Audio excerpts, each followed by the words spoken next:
Welcome to ETV prime. Kapu ఉద్యమ నేత ముద్రగడ పద్మనాభం గారు తాజాగా కన్నుమూశారు. ఒక మహా పోరాట యోధుడు అని చెప్పాలి. ఒక సామాజిక వర్గం కోసం, కాపు సామాజిక వర్గం కోసం మాత్రమే ఆయన పోరాడలేదు, వారితో పాటు బడుగు బలహీన వర్గాల యొక్క అభ్యున్నతికి కూడా ఎంతో కృషి చేసినటువంటి మహా మనీషి ఆయన. కాపు ఉద్యమం అనేటువంటి పేరు చెప్తే గుర్తొచ్చేటువంటి మొట్టమొదటి పేరు ముద్రగడ పద్మనాభం గారు. వంగవీటి మోహన్ రంగా గారి తర్వాత ఆ స్థాయిలో కాపు ఉద్యమ పతాకని ఎగరేసినటువంటి మహా మనీషి అస్తమించారు. ఆయన అంతిమ యాత్ర అపశృతి చోటు చేసుకుంది అని చెప్పాలి. ఆయన అంత్యక్రియలు కాకినాడ జిల్లా జగ్గంపేట నియోజకవర్గంలోని ఆయన స్వగ్రామం కిర్లంపూడిలో ముగిశాయి. శ్వాసకోశ వ్యాధితో హైదరాబాద్లోని సింధు ఆసుపత్రిలో చికిత్స పొందుతూ మంగళవారం సాయంత్రం ఆయన కన్నుమూశారు.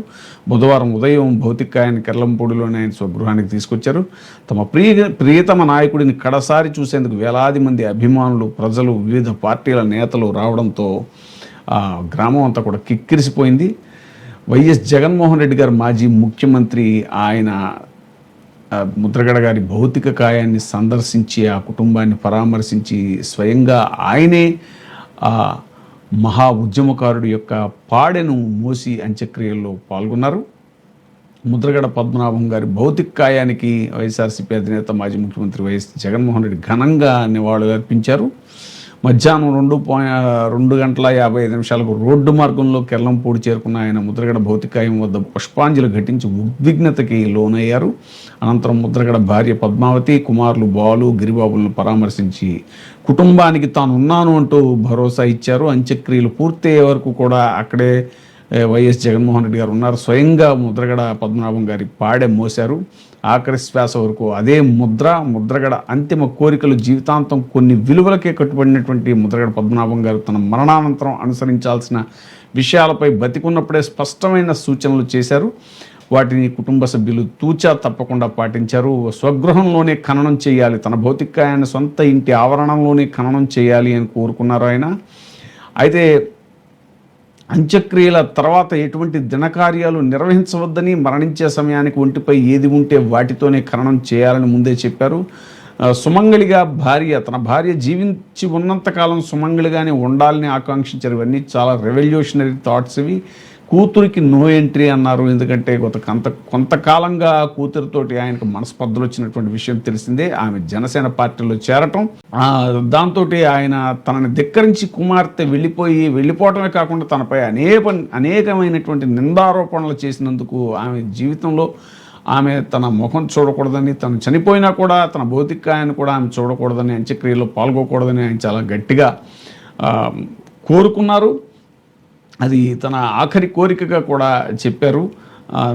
అయితే మాత్రం జనసేన మద్దతుదారులతో, ఇంకా ప్రభుత్వ మద్దతుదారులతోటి ఆయన కుమార్తె క్రాంతి అక్కడికి వచ్చి కొంచెం హడావిడి చేశారు. తండ్రిపై ఎంత లేదన్నా కూతురికి తండ్రి మీద మమకారం ఉంటుంది, అది మనం కాదనలేనటువంటి విషయం. కానీ నిజంగా తండ్రి మీద ప్రేమ ఉంటే ఆయన యొక్క కడసారి కోరికను గౌరవించి ఉండాల్సింది. ఆమె తనలో తనే ఆ బాధను తన మనసులోనే దాచుకుని ఉండాల్సింది.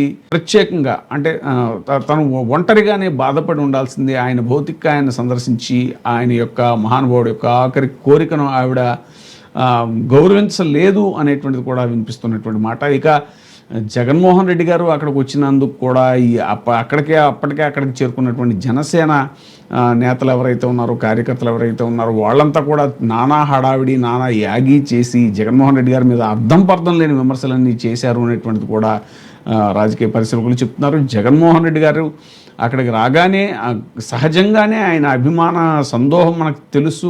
ఎక్కడికి వెళ్ళినా ఆయన అభిమానులు మనం చూస్తూనే ఉన్నాం. ఆయన పర్యటనలో కూడా ఎక్కడికి వెళ్ళినా కూడా వేలాది లక్షలాది మంది అభిమానులు ఆయన తరలి వెళ్తూ ఉంటారు. సీఎం నినాదాలు చేస్తూ ఉంటారు. అయితే అలాంటి వారిని ఆపడం కష్టం, అది అందరికీ తెలిసిన విషయమే. అది ఆయనకే కాదు, పవన్ కళ్యాణ్ లాంటి ఇది మన అభిమానం, ఆ జనాల్లో అభిమానం ఉన్నటువంటి నేతలు ఎవరు వచ్చినా కూడా ఆ ఉత్సాహం అనేటువంటిది అభిమానులు కనపరుస్తూ ఉంటారు.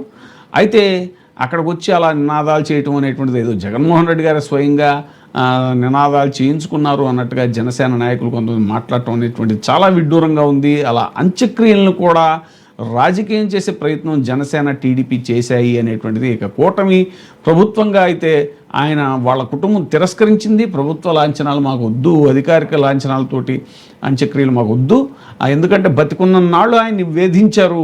ముఖ్యంగా టీడీపీ గవర్నమెంట్ ఉన్నప్పుడల్లా కూడా చంద్రబాబు నాయుడు గారు ముద్రగడ పద్మనాభం గారి మీద అనుసరించినటువంటి వైఖరికి నిరసనగా ఆ కుటుంబం ప్రభుత్వ లాంఛనాలు, అధికారిక లాంఛనాలతో అంత్యక్రియల్ని వాళ్ళు తిరస్కరించారు. అయినా కూడా అక్కడ మొక్కుబడిగా పోలీసులు ఏదో హడావిడి చేయబోతే అక్కడ ముద్రగడ పద్మనాభం గారి అభిమానులు కూడా వారిని నిలువరించినటువంటి పరిస్థితి. ఇలాగా అనేక కోణాల్లో కూటమి ప్రభుత్వం, ముఖ్యంగా జనసేన నాయకులు కూడా అక్కడికి వచ్చి రాజకీయం చేయడానికి ప్రయత్నించడాన్ని చాలామంది తప్పుపట్టారు.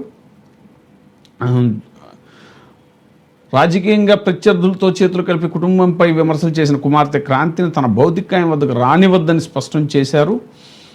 కానీ పోలీసులు క్రాంతిని తీసుకొచ్చే ప్రయత్నం చేస్తే కుటుంబ సభ్యులు, అభిమానులు తీవ్ర నిరసనల మధ్య ఆమె వెనక్కి వెళ్లాల్సి వచ్చింది. ప్రభుత్వ లాంఛనాలను కూడా తిరస్కరించారు. 4 సార్లు ఎమ్మెల్యేగా, 1 సారి ఎంపీగా, 2 సార్లు మంత్రిగా సేవలు అందించినప్పటికీ ముద్రగడ కుటుంబం ప్రభుత్వ లాంఛనాలతో అంత్యక్రియలు నిర్వహించడాన్ని నిరాకరించింది. గతంలో ముద్రగడను, ఆయన కుటుంబాన్ని చిత్రహింసలకు గురి చేసినటువంటి అప్పటి టీడీపీ ప్రభుత్వం కానీ ఇప్పుడు కూడా అనేక రకాలుగా ఆయన్ని ఇబ్బందులకు గురి చేసినటువంటి ఈ కూటమి ప్రభుత్వం కానీ వారి నుంచి ఎలాంటి గౌరవాలు తమకు అవసరం లేదు అని బతికున్నప్పుడు ఇబ్బంది పెట్టి ఇప్పుడు లాంఛనాలు అనడంలో అర్థం లేదంటూ కూడా కుటుంబ సభ్యులు స్పష్టం చేశారు. అంత్యక్రియల సమయంలో పోలీసులు గాల్లో కాల్పులు జరిపి అధికారిక గౌరవం ఇచ్చేందుకు ప్రయత్నించగా అనుచరులు వారిని అడ్డుకున్నారు. నాడు వేధించి నేడు నాటకాలు ఆడుతున్నారంటూ జక్కంపూడి రాజా విమర్శించారు. గత చంద్రబాబు ప్రభుత్వంలో ముద్రగడ పద్మనాభాన్ని, ఆయన కుటుంబ సభ్యులను అనేక రకాలుగా అవమానించి వేధించారని వైఎస్ఆర్సీపీ యువజన విభాగం రాష్ట్ర అధ్యక్షుడు జక్కంపూడి రాజా మండిపడ్డారు. బతికున్నప్పుడు అన్ని కష్టాలు పెట్టి ఇప్పుడు మరణించాక అధికారిక గౌరవాలు, సానుభూతి అంటూ మొసలి కన్నీరు కార్చే ప్రయత్నం చేస్తున్నారు. మాకు అవసరం లేదంటూ కూడా తీవ్రంగా విమర్శించారు. పదవుల కంటే ఉద్యమాలతో గుర్తుండిపోయిన గొప్ప నాయకుడు ఆయన ముద్రగడ పద్మనాభం. కాపు ఉద్యమ నేత, మాజీ మంత్రి ముద్రగడ పద్మనాభం గారు 73 ఏళ్ల వయసులో కన్నుమూశారు. రాజకీయ కుటుంబం నుంచి వచ్చిన నాయకుడు ఆయన. 1983 జనవరి 22న తూర్పుగోదావరి జిల్లా కిర్లంపూడిలో జన్మించినటువంటి ముద్రగడ పద్మనాభం గారు చిన్ననాటి నుంచే రాజకీయ వాతావరణంలో పెరిగారు. ఆయన తండ్రి ముద్రగడ వీర్రాఘవరావు 1962, 67 ఎన్నికల్లో పర్తిపాడు నుంచి స్వతంత్ర ఎమ్మెల్యేగా ఎన్నికయ్యారు. తండ్రి మరణం తర్వాత మాజీ రాష్ట్రపతి నీలం సంజీవ్ రెడ్డి సూచనతో పద్మనాభం రాజకీయాల్లోకి వచ్చారు. కేవలం 25 ఏళ్ల వయసులో ఎమ్మెల్యేగా 1978 ఎన్నికల్లో జనతా పార్టీ అభ్యర్థిగా ప్రతిపాడు నుంచి పోటీ చేసి గెలిచారు. అప్పుడు ఆయన వయసు 25 సంవత్సరాలు మాత్రమే. రాజకీయ వారసత్వం ఉన్నప్పటికీ గ్రామీణ ప్రాంతంలోని దళితులు, బీసీలు, పేద వర్గాల్లో ఆయన కుటుంబానికి ఉన్న ఆదరణ తొలి విజయానికి బలమైంది. వరుసగా 4 సార్లు అసెంబ్లీకి 1978 నుంచి 1989 మధ్య జరిగిన 4 ఎన్నికల్లో ప్రతిపాడు నుంచి విజయం సాధించారు. 1978లో జనతా పార్టీ తరఫున, ఆ తర్వాత 1983, 85లో తెలుగుదేశం తరఫున, 1989లో కాంగ్రెస్ తరఫున గెలుపొందారు. ఒకే నియోజకవర్గం నుంచి వేరు పార్టీల తరఫున ప్రజాభిమానాన్ని నిలబెట్టుకోవడం అనేటువంటిది ఆయన రాజకీయ జీవితంలో ఒక విశిష్టత, అలాగే వైవిధ్యం. ఎన్టీఆర్ కాంగ్రెస్ ప్రభుత్వాల్లో మంత్రిగా చేశారు. తెలుగుదేశం వ్యవస్థాపకుడు ఎన్టీఆర్ పిలుపుతో టీడీపీలో చేరారు. ఆయన మంత్రివర్గంలో పనిచేశారు. అయినా కూడా ఒక రెబల్ ఎమ్మెల్యేగా, ఒక రెబల్ మంత్రిగా ఆయనకు పేరుంది. తనకు నచ్చని విషయాల్ని అధినేతలు చెప్పినా కూడా పట్టించుకున్నటువంటి వైనం ఆయన. తనకి అనుకున్నదే చేసేవారు. మంత్రి పదవిని వదిలేసినటువంటి సందర్భం కూడా ఉంది. ఎన్టీఆర్ ప్రభుత్వంలో మంత్రిగా ఉన్న సమయంలో పార్టీ అంతర్గత పరిణామాల నేపథ్యంలో పదవికి రాజీనామా చేశారు. తర్వాత ప్రజారక్షణ సమితిని స్థాపించారు. కెఈ కృష్ణమూర్తి, కుందూరు జానారెడ్డి వంటి నాయకులతో కలిసి తెలుగునాడు పార్టీ ఏర్పాట్లను భాగస్వామి అయ్యారు. పదవి కంటే తన నిర్ణయమే ముఖ్యమనే ధోరణి ఆయన రాజకీయ జీవితం అంతా కనిపిస్తుంది. కాకినాడ పార్లమెంట్ సభ్యుడిగా 1999లో తెలుగుదేశం అభ్యర్థిగా లోక్సభ నియోజకవర్గం నుంచి విజయం సాధించి పార్లమెంటుకు వెళ్ళారు. 1999 నుంచి 2004 వరకు ఎంపీగా పనిచేశారు. ఎమ్మెల్యే, మంత్రి, ఎంపీ ఇలా అన్నీ ఇవి చేశారు ఆయన. వైఎస్ఆర్సీపీ అనేక రాజకీయ ప్రయాణంలో అనేక పార్టీలలో ఆయన రాజకీయ జీవితం సాగింది. ఫైనల్గా ఆయన వైసీపీలో చేరడం జరిగింది. నిరాహార దీక్ష అనేటువంటిది ఆయన ప్రధాన రాజకీయ ఆయుధం. అలాగే పెద్ద ఉపన్యాసాలు, పరుష పదజాలం అవేమీ కూడా కాదు. ఆయన లేఖలు సంధించేవారు. లేఖాస్త్రాలతోటి ఆయన ఎన్నో విజయాలని అందుకోవడం జరిగింది. నిరాహార దీక్షతోటి జీవో నెంబర్ 30ని తీసుకొచ్చి కాపు యువతకి ఎన్నో రకాల ఆర్థిక ప్రయోజనాలు చేకూర్చే విధంగా ఆయన ప్రయత్నించడం అనేటువంటిది ఆయన జీవితంలో ఒక గొప్ప విజయంగా పేర్కోవాలి. 2016లో కాపు రిజర్వేషన్లు, కాపు సంక్షేమానికి ఏటా 19 కోట్ల నిధులు వంటి డిమాండ్లతో దీక్ష చేపట్టారు. ఆ తుని సభ అదంతా కూడా చాలా వివాదాస్పద ఘట్టం అది.